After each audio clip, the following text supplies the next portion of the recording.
Sebelumnya terimalah salam dalam Dhamma. Selamat pagi, Namo Buddhaya.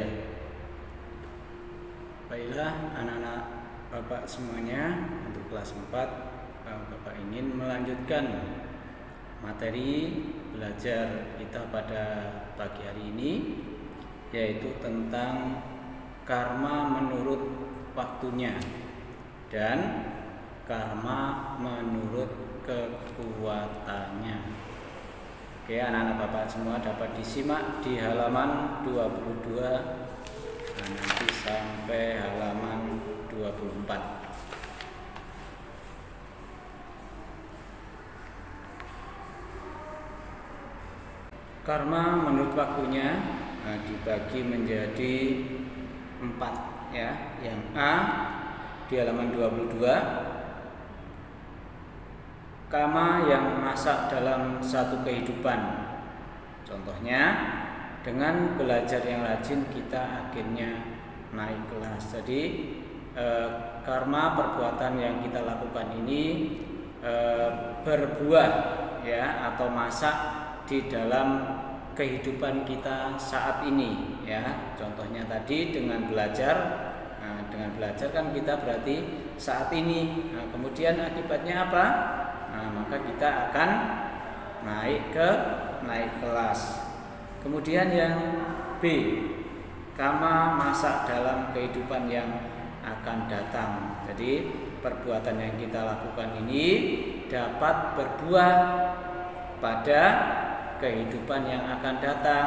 Nanti kalau kita setelah meninggal dunia. Jadi apa yang kita perbuat pada kehidupan ini nanti berbuahnya setelah kelahiran kita berikutnya baru berbuah ya. Kemudian yang C, karma yang pasti akan masak sewaktu-waktu ya.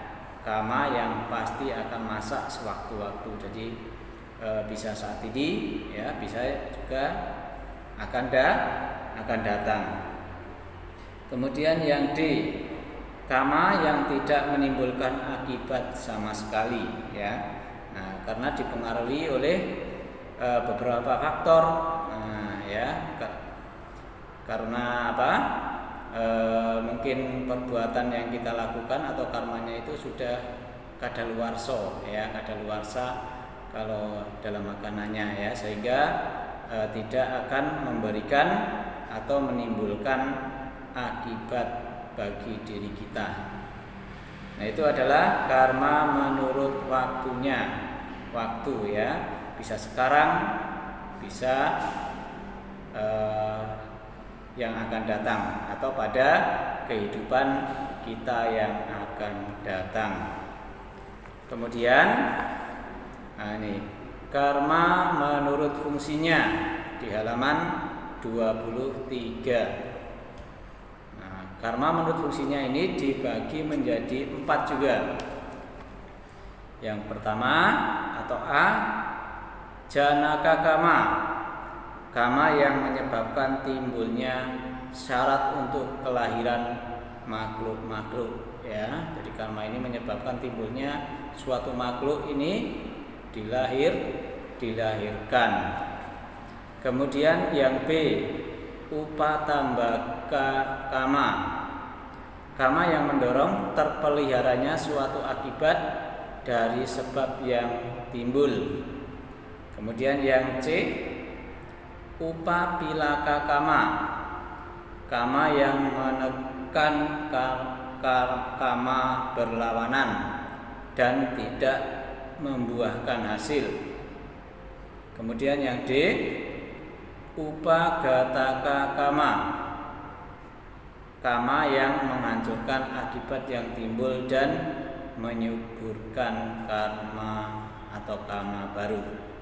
Itu adalah jenis-jenis karma menurut fungsinya ya, ada 4. Jadi karma, jenis-jenis karma ini fungsinya untuk apa gitu ya. Kemudian yang selanjutnya karma atau karma menurut kekuatannya. Ini menurut kekuatannya ada Ada 4 juga ya. Nah, ada 4. Yang A, nah ini sangat menarik sekali ya, karena menurut kekuatannya. Yang A, Garuka Kama adalah kama atau karma berat dan bermutu ya, tertinggi, terdiri dari 2 jenis, yaitu 1 ya, akusala garuka kama atau sama dengan perbuatan buruk berat ya. Jadi akusala garuka kama ini adalah perbuatan buruk yang sangat berat. Nah, yakni 1 ya, pandangan hidup salah atau mempunyai pandangan hidup yang salah ya. Kemudian yang kedua, melakukan 5 perbuatan durhaka ini ya. Apa saja itu? A, membunuh ayah. Kemudian B, membunuh ibu. C, membunuh seorang arahat. D, melukai seorang budak. Dan E, memecah belah sangha. Ya, jadi akusala garuka kama ini adalah karma yang sangat besar sekali ya. Karma yang sangat kuat sekali. Nah, diantaranya tadi membunuh ayah, membunuh ibu, membunuh seorang arahat, melukai seorang budak, memecah belah sangga. Nah, setelah meninggal dunia pasti ya, ini pasti dilahirkan di alam neraka ya, pasti dilahirkan di alam neraka kalau melakukan perbuatan buruk yang sangat berat. Nah, ini ada contoh-contohnya ya, perbuatan buruk yang sangat berat sehingga setelah meninggal dunia terlahir di alam neraka. Jadi kita sebagai umat Buddha tentunya harus menghindari ini ya. Contohnya yang pertama, Dewadatta yang telah melukai kaki Buddha dan memecah belah sangga, akhirnya dia dilahirkan di alam neraka Awici ya. Dewadatta itu masih saudara sepupu ya dari Pangeran Siddhartha. Saat Pangeran Siddhartha menjadi Buddha, Dewadatta juga menjadi seorang biku ya, karena Dewadatta ini iri ya, iri dengan Buddha dan ingin menguasai atau memimpin sangga yang dibentuk oleh Buddha. Nah, maka Dewadatta berusaha ya untuk membunuh sang Buddha, tetapi biku Dewadatta tidak mampu membunuh seorang Buddha ya. Jadi hanya melukai sedikit ya kaki Buddha. Nah, jadi kaki Buddha luka sedikit. Nah, walaupun luka sedikit, karena melukai seorang Buddha, maka si Dewadatta ini terlahir setelah meninggal dunia, terlahir di alam neraka Awici. Begitu juga dengan faktor yang kedua ya. Jadi Dewadatta ini iri ya, ingin menguasai atau memimpin sangga atau perkumpulan para biku dan bikuni ya. Karena iri dengan Buddha, makanya Dewadatta ini memecah belah sangha ya, memecah belah sangga agar tercerai-berai para bikunya ya, perkumpulan para biku ini tercerai-berai. Nah, itu termasuk perbuatan yang sangat berat juga ya, memecah belah sangga. Nah, dari kedua faktor tersebut maka biku Dewadatta setelah meninggal dunia dilahirkan di neraka Awici ya. Neraka Awici ini neraka yang paling rendah sana ya, dan tidak ada kebahagiaan. Kemudian yang kedua, contohnya ya, Raja Ajata I yang telah membunuh ayahnya bernama Raja Bimbisara tidak dapat mencapai kesucian, ya, tidak dapat mencapai tingkat kesucian Sotapana akibat kekuatan besar dari Akusala Garukakama.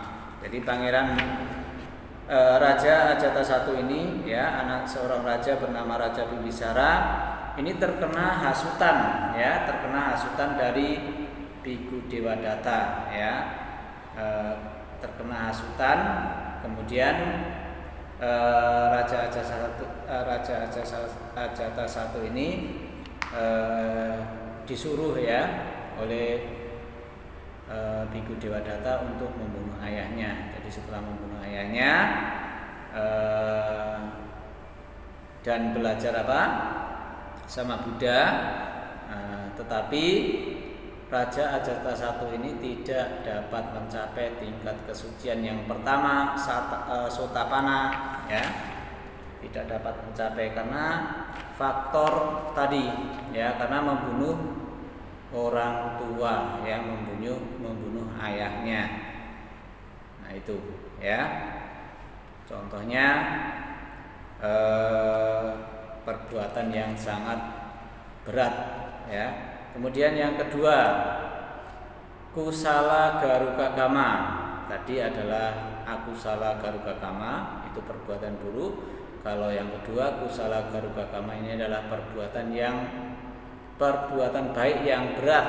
Nah, contoh hasil dari melaksanakan meditasi hingga mencapai jana dan berakibat tumimba lahir di alam Brahma. Jadi kalau kusala ini perbuatan baik yang pahalanya sangat tinggi, yaitu contohnya tadi dengan melaksanakan meditasi, ya, setelah mencapai bermeditasi dengan baik, mencapai jana, tahapan jana atau tahapan ketenangan, dan mampu mempertahankan sampai meninggal dunia, maka seseorang tersebut akan terlahir di alam Brahma. Jadi kalau di dalam agama Buddha, alam Brahma, ya, alam yang paling tinggi, ya, alam-alam paling tinggi itu adalah alam Brahma. Nah itu tentang Garukakama, ya. Kemudian yang B, Asana Kama di halaman 24 adalah karma yang dilakukan sebelum saat matinya seseorang, terutama dengan pikiran. Kama ini akan berlaku apabila tidak ada Garukakama. Jadi kondisi pikiran ketika makhluk, ya, suatu makhluk akan meninggal dunia itu sangat menentukan, ya, sangat menentukan sekali. Jadi ketika mau meninggal, wah, pikirannya tidak baik, ya, dengan pikiran tersebut akan mendorong ke kelahiran yang tidak menyenangkan atau ke alam-alam yang menderita. Tetapi pada saat menjelang meninggal, kemudian pikirannya penuh cinta kasih, ya, nah maka dengan pikiran tersebut akan mendorong orang tersebut terlahir di alam yang berbahagia, alam para dewa, alam surga, alam Brahma, ya, seperti itu. Kemudian yang C, Acina Kama atau Bahula Kama adalah kama yang menentukan corak kelahiran berikutnya. Dan yang terakhir, yang keempat, yaitu Katata Kama, adalah kama ringan yang diperbuat semasa hidupnya. Oke, baik anak-anak Bapak semuanya. Jadi pada pagi hari ini kita sudah belajar tentang karma atau kama menurut waktunya, terus kama atau karma menurut fungsinya, dan yang ketiga kama atau karma menurut kekuatannya. Jadi itu yang dapat Bapak sampaikan pada kesempatan hari ini. Terima kasih atas perhatiannya. Akhir kata dari Bapak, selamat pagi, Namo Buddhaya.